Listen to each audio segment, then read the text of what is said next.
Hello students, today we will discuss a very interesting poem. Its title is The Listeners, written by Walter de la Mare. If you need more such videos, please subscribe the channel and press the bell icon to have more relevant videos. Thank you.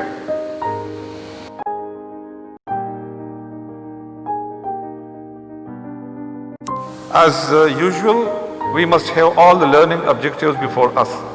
At the end of the lesson, the students will be able to know about the author and the poem, explain the words' meanings, write the theme and the summary of the poem, and answer all the questions given in the exercise.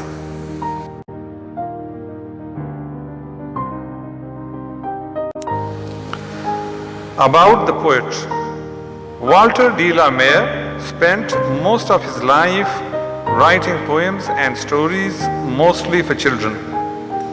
His first book of poems was called Songs of Childhood. The main themes he wrote about were romance and nature. His style was simple and the mysteries of magic, moonlight, quietness fascinated him greatly. These subjects are introduced in most of his poems. In many of his poems, there is a mystery which readers must solve as best they can. This is one of his best known poems, and the reader is left with many questions.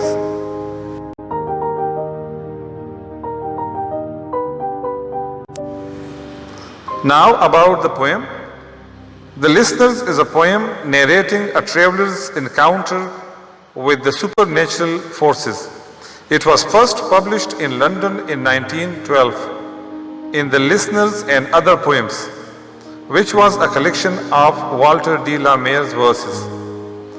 The action takes place late on a moonlit night at a dwelling in a forest. The time is the late 19th or early 20th century. The tone is serious and the atmosphere is eerie and otherworldly.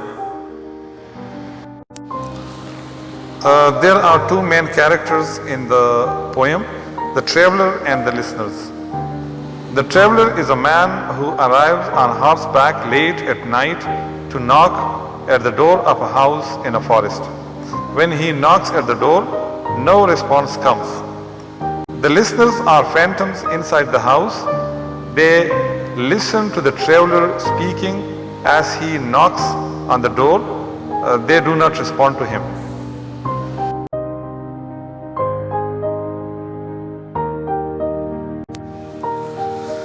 Now I'm reading the poem. The Listeners. Is there anybody there? Said the traveler, knocking on the moonlit door, and his horse in the silence tamed the grasses of the forest's ferny floor. And a bird flew up out of the turret above the traveler's head, and he smote upon the door again a second time. Is there anybody there? He said.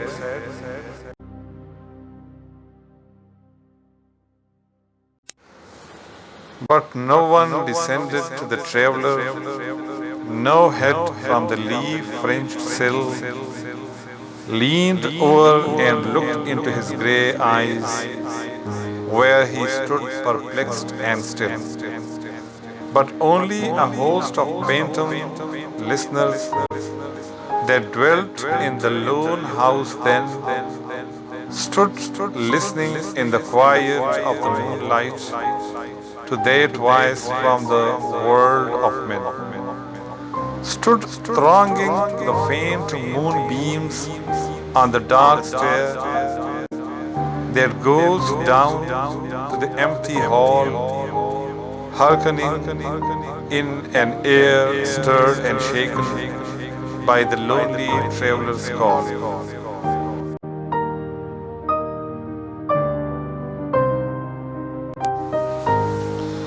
And he felt in his heart their strangeness, their stillness answering his cry, while his horse moved, cropping the dark turf, neath the starred and leafy sky. For he suddenly smote on the door even louder and lifted his head. Tell them, I came and no one answered. That I kept my word, he said.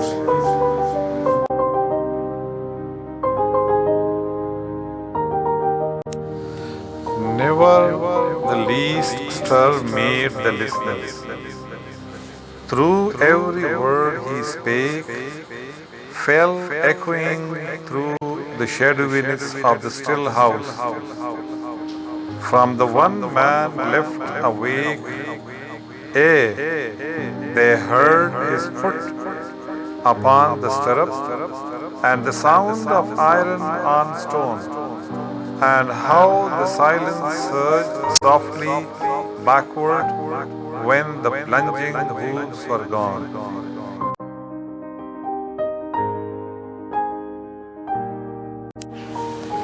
The summary of the poem. A traveler comes on his horse on a moonlit night to a house in a forest. He knocks at the door, but he doesn't receive any response to his call. There is an extreme silence around and within the house. And a bird flies out of the window above his head. The traveler knocks at the door again, but is once again met with silence. He stands all alone with his horse, which busies itself eating the grass. His calls are heard by a group of spirits, phantoms, which dwell in the house, but they remain silent and motionless. Gradually, the traveler feels a creepy atmosphere and seems to come to know that no one will open the door for him. He may have come there to fulfill a promise that he must have made to the owner of the house in the past. So he declares at the top of his voice, "Tell them I came and no one answered, that I kept my word." But his words echoed inside the silent house. The man finally gives up and mounts his horse to leave. As his horse gallops away into the darkness, the sound of its hoofs on the stone is heard by the phantoms in the house.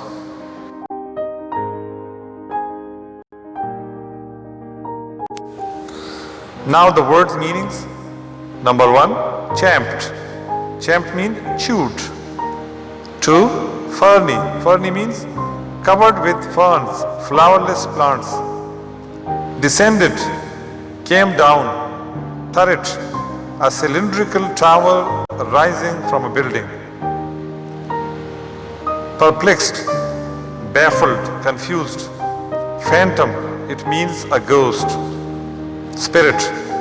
Sill, a shelf-like edge below a window. Hearkening, paying close attention. Smote, hit hard, pounded.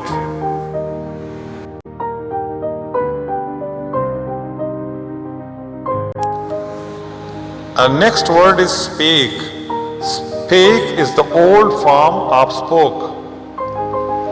Stirrup. Stirrup means a loop with a flat base that supports the rider's foot on each side of the saddle. Next is turf. Turf means grass and the surface layer of the earth held together by roots. Ferny floor, ground covered with green grass or flowerless plants.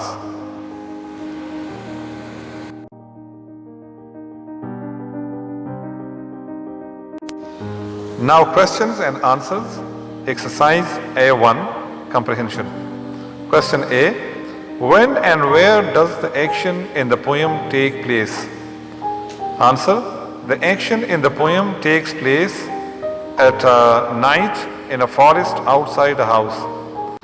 It is obviously not the modern day because the traveler travels by a horse. Question B.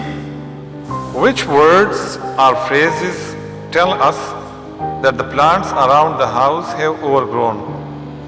Answer. The phrases are words such as a leaf-fringed sill, the ferny floor, and the leafy sky tell us that the plants around the house have overgrown. Question C. Which word in line 5 of the poem suggests that this house is quite big and grand? Answer. The word turret in line 5 of the poem suggests that this house is quite big and grand.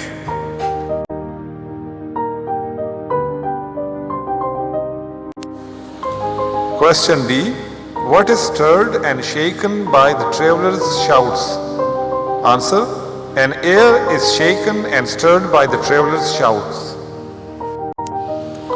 Question E. Which lines tell us that the traveler had made a promise that he would come to the house? Answer. The lines that tell us that the traveler had made a promise that he would come to the house are: number 1, tell them I came and no one answered. 2, that I kept my word.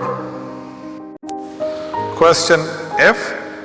Which word is repeated at the beginning and ending of the poem, and what impact does it have? Answer. The word silence is repeated at the beginning and ending of the poem. It reinforces the absence of sound. It makes the atmosphere eerie.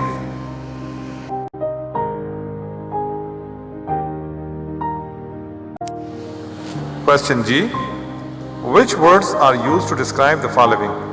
The door, the traveler's eyes, the turf, the forest floor, the house, the roof, the sill, the sky.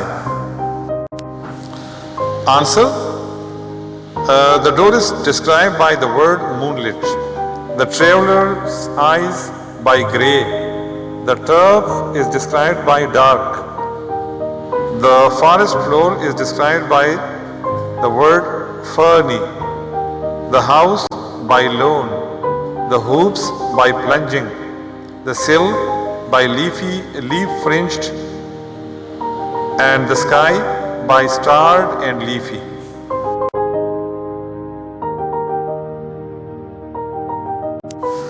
Question H. The poet has created a creepy atmosphere through his word choices and his use of imagery. Which words and images create a creepy atmosphere? Answer. The following words and phrases create a creepy atmosphere. Is there anybody there? No head from the leaf-fringed cell. Leaned over and looked into his grey eyes. A host of phantom listeners. Lone, empty, shadowy, and still. And some other words and phrases are also there in the poem which create a creepy atmosphere.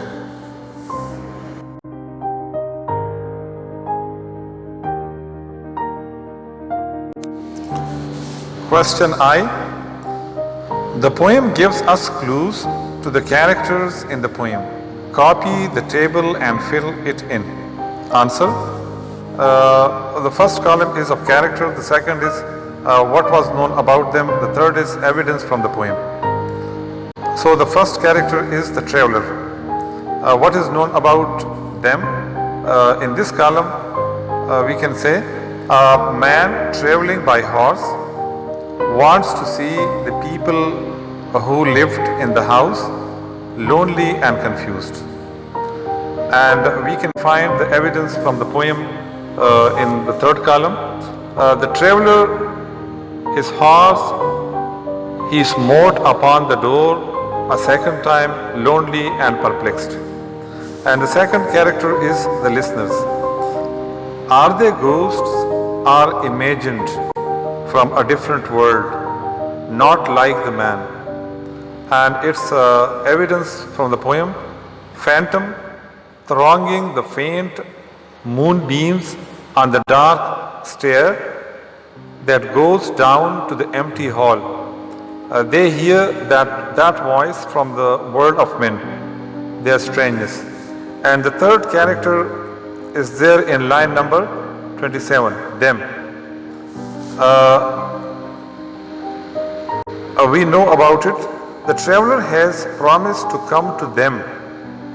They are not there now. Them, I mean the dwellers are the owners of the house. Tell them I came, that I kept my word. So this is in column number 3, evidence from the poem.